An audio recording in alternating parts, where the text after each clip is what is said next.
Hello बच्चों, let's see this question. The question says study the following statements. First हमें दे रखी है accumulation of acetic acid in muscles cause fatigue. Second दे रखा है accumulation of lactic acid in muscles causes anaerobic breakdown of glycogen. Third दे रखा है mitochondria are few in white fibers but amount of sarcoplasmic reticulum is high. Fourth दे रखा है Cori's cycle does not occur in muscles. Select the option with incorrect statement. तो हमें इनमें से incorrect statement बतानी है और ऑप्शन सेलेक्ट करना है। Here the key concept is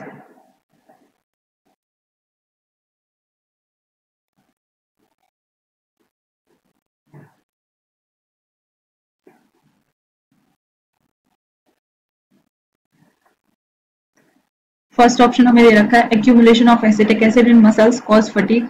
ये रॉन्ग हो जाएगा क्योंकि हमें मसल्स फटीग कब देखने को मिलती है, जब लैक्टिक एसिड का एक्यूमुलेशन हो, ना कि एसिटिक एसिड का। हम जब हैवी एक्सरसाइज कर लेते हैं या फिर स्ट्रेनस एक्सरसाइज कर लेते हैं तो उसके लिए हमें एनर्जी चाहिए होती है, तो हमारी मसल्स फेस करती हैं ऑक्सीजन की कमी। इसकी वजह से ग्लूकोज टूटता है ऑक्सीजन की कमी में और प्रोड्यूस करता है lactic acid plus carbon dioxide.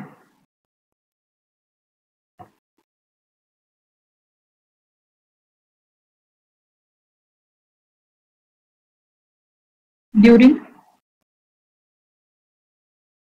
strenuous exercise, muscles face a lack of oxygen.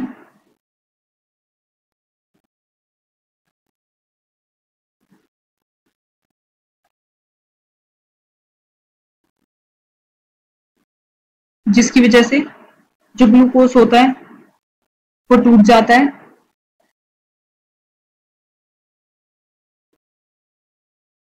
Glucose is broken down in the lack of oxygen और प्रोड्यूस करता है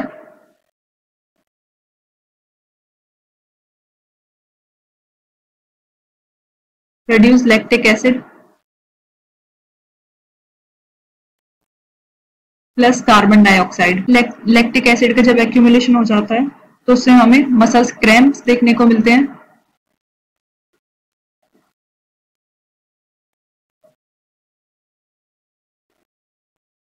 Accumulation of lactic acid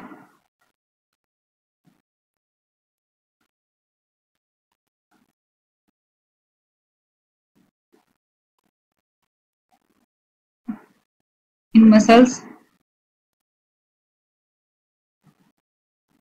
result muscle cramps and fatigue.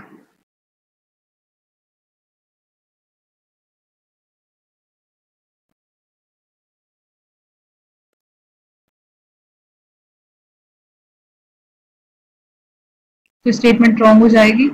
Second दे रखा है accumulation of lactic acid in muscles causes anaerobic breakdown of glycogen. ये statement wrong हो जाएगी क्योंकि जब मसल्स में लैक्टिक एसिड का एक्यूमुलेशन होता है तो ग्लाइकोजन नहीं ग्लूकोज टूटता है। एनारोबिक का मतलब एब्सेंस ऑफ ऑक्सीजन, तो ऑक्सीजन की कमी से ग्लूकोज टूटता है लैक्टिक एसिड और कार्बन डाइऑक्साइड में, जिसकी वजह से हमारी मसल्स में लैक्टिक एसिड एक्यूमुलेट हो जाता है। तो स्टेटमेंट हो जाएगा रॉन्ग क्योंकि यहाँ पे ग्लाइकोजन की जगह ग्लूकोज आएगा। थर्ड दे रखा है mitochondria are few in white fibres but amount of sarcoplasmic reticulum is high. तो व्हाइट मसल्स फाइबर्स क्या होते हैं? तो व्हाइट मसल्स फाइबर्स में ये इनमें माइटोकॉन्ड्रिया का जो अमाउंट होता है वो कम होता है और ये सार्कोप्लाज्मिक रेटिकुलम में रिच होते हैं। तो स्टेटमेंट करेक्ट हो जाएगी। व्हाइट मसल्स फाइबर्स में जो मायोग्लोबिन का अमाउंट होता है वो भी कम होता है। मायोग्लोबिन क्या होता है? ये एक red coloured oxygen storing pigment होता है।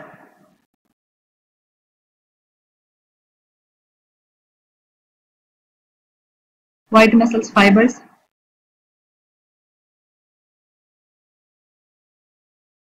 इनमें जो माइटोकॉन्ड्रिया का अमाउंट होता है वो कम होता है।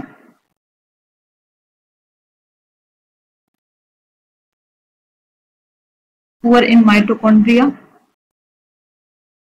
And oxygen storing pigment myoglobin, उसमें मायोग्लोबिन का अमाउंट भी कम देखने को मिलता है और ये रिच होता है सार्कोप्लाज्मिक रेटिक्यूलम में। इसमें जो सार्कोप्लाज्मिक रेटिक्यूलम का अमाउंट होता है वो हाई होता है। ये स्टेटमेंट करेक्ट हो जाएगी। नेक्स्ट स्टेटमेंट दे रखी है Cori cycle does not occur in muscles. ये स्टेटमेंट रॉन्ग हो जाएगी। जो कोरी साइकिल होती है वो मसल्स में होती है। कोरी साइकिल क्या होती है? कोरी साइकिल ये एक मेटाबॉलिक पाथवे है। इसमें क्या होता है? इसमें एनाएरोबिक ग्लाइकोलाइसिस देखने को मिलता है मसल्स में, जिससे लैक्टेट प्रोड्यूस होता है। इसके बाद ये चला जाता है लिवर में और दोबारा कन्वर्ट हो जाता है ग्लूकोज में, फिर से ये मसल्स में चला जाता है और मेटाबोलाइज हो जाता है दोबारा लैक्टेट में।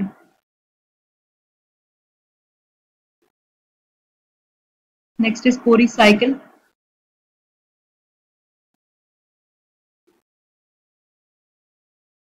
एक मेटाबॉलिक पाथवे है जिसमें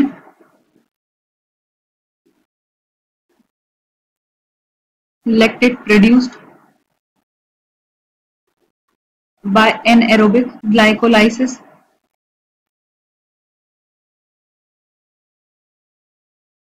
in the muscles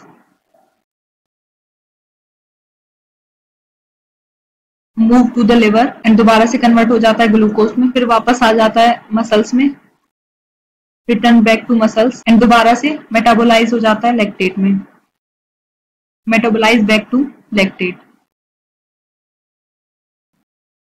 तो स्टेटमेंट रॉन्ग हो जाएगी, तो हमारी इनकरेक्ट स्टेटमेंट हो जाएंगी फर्स्ट, सेकंड एंड फोर्थ, और हमारी करेक्ट स्टेटमेंट हो जाएगी third. Here the correct option is C. हमारी इनकरेक्ट स्टेटमेंट है first, second and fourth. I hope you understood it well. Best of luck बच्चों।